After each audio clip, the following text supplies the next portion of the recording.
The other point, dude, this is kind of one of those things where I think it's a national or, conference level person seeing something we've talked about, something we've seen, but it kind of clicked in my head a little bit more just seeing, oh, somebody else really saw that the same way that we did. We're not just in our echo chamber here.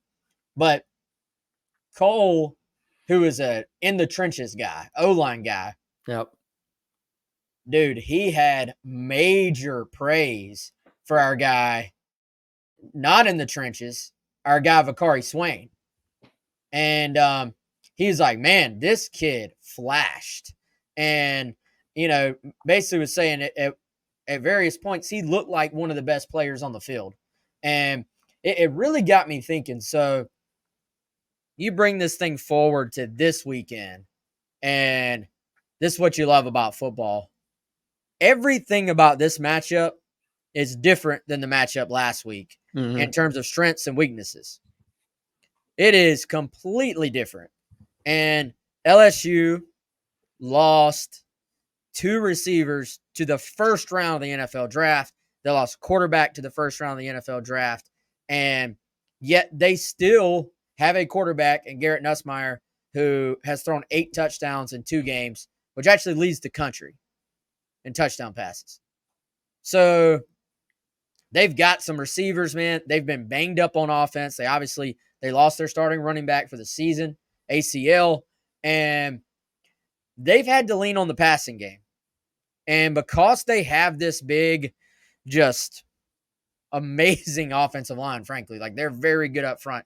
We'll get to that matchup, I'm sure, as the week goes on. They've leaned on the passing game. They've leaned on the downfield passing game. So in the trenches, this thing's going to be fascinating. But on the edges, this thing is going to be fascinating as well. And, depending on matchups, Vicari is a guy, we've talked about it. Like, this kid has elite just movement ability. I wouldn't be shocked if at some point Carolina maybe says, hey, we just need our best, absolute best athlete out there in some man coverage, in some space. Is that Vicari Swain? Like, I know he's not played as much as the other guys. I know Collier maybe is a little bit further along just in terms of development, knowing exactly where he's supposed to be on the field. But if you want that pure, we're talking mano-a-mano, one-on-one, man coverage, athlete versus athlete, maybe Vicari could play a role on Saturday. But certainly it just locked it in my head. Hey, this isn't just a thing where we've been wanting for Vicari to play more because we've been high on him. This is a guy who's watched tape on literally all 16 teams. And he was like, dang, look at number 4. This kid is making plays out there. Yeah, and I think, it is cool to get that validation of, am I seeing this right? Am I thinking about this the right way?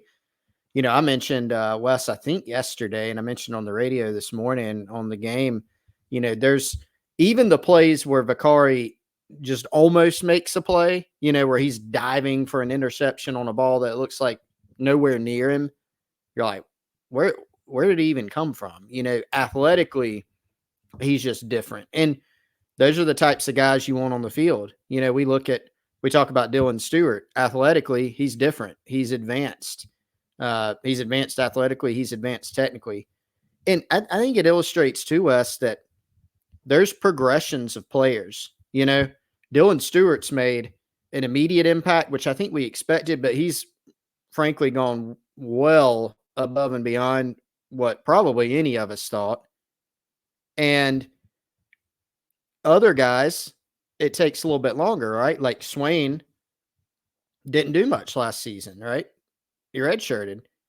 And I think coming into this year, there was a thought on the coaching staff from what we've heard that, man, like we might could have done more with him last year in some form or fashion. That doesn't necessarily mean that game 1, he was going to go out there and start and make a huge impact. He's already from week 1 to week 2, he's upped his snap count. He's upped his impact.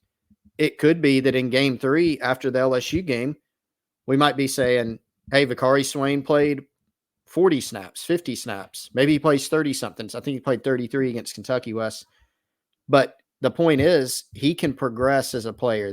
especially these young guys, they are not static. They continue to get better. They continue to progress. And we've seen from game 1 to game 2, we've seen that with several guys like Lenore Sellers, like Mazio Bennett. Vicari's another one of those guys. And definitely looking forward to continuing to watch him because he definitely flashed during that game. Yeah, to me, I mean, he maybe even changes the profile of what this defense can be this season long term in terms of just providing some additional depth in the secondary, but maybe being a guy, depending on matchups, depending on what your game plan is, can go out there and lock down a number one receiver potentially. So I think that is exciting. And I don't know. I thought OD Fortune has played very well so far too. I mean, you once again may have some NFL guys at this cornerback spot, and you definitely, I think, in Nick Emamori have a guy who's going to test off the charts at the NFL level.